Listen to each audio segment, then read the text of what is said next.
बगावतुंजा अलम खयासी बगावतुंजा असी न तालिब रियायतुंजा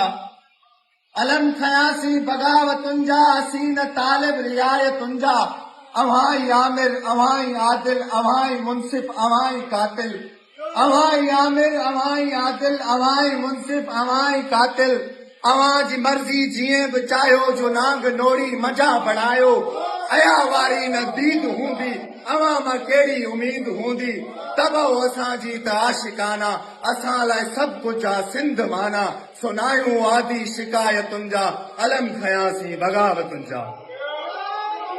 असां त चाहियूं झुरन न झूपा असां त चाहियूं कुसन न कूपा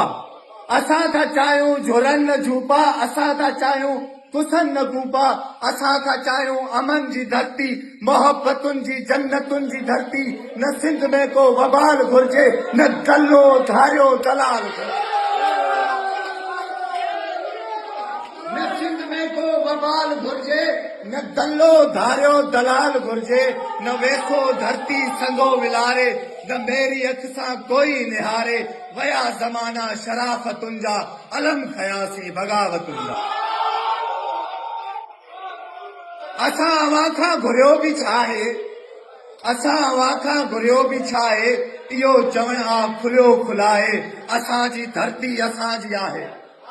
असांजी धरती असांजी आहे असांजो कोई बि हक़ न खाए सबर शुक्र वारी माना मतलब लुटण जी ख़ातिर छॾियो मिटाए चिड़िग फहम जी बरी उथी आहे न हाणे सघंदो कोई युजाए वया ॾींहं जी गुमाशतुनि जा अलम खयासीं बगावतुनि जा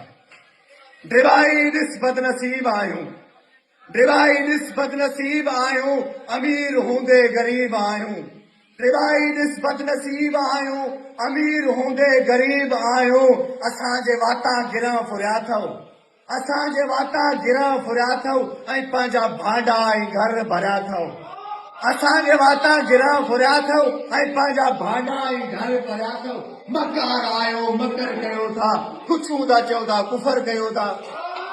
मकार आयो मकर कयो था कुझु था चओ था कुफर कयो था घणो सठो अथऊं न हाणे साबो हिसाब पंहिंजो वॼाए वठिबो